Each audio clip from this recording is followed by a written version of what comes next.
visto due colombi andare in alto,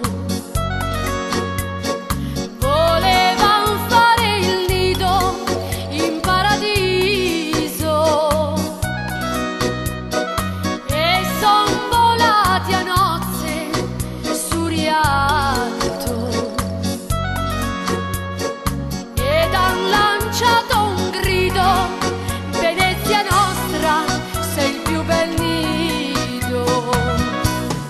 Voga e va, gondolier, canta il cuore, non posso andar più via, perché Venezia mia m'ha fatto innamorare.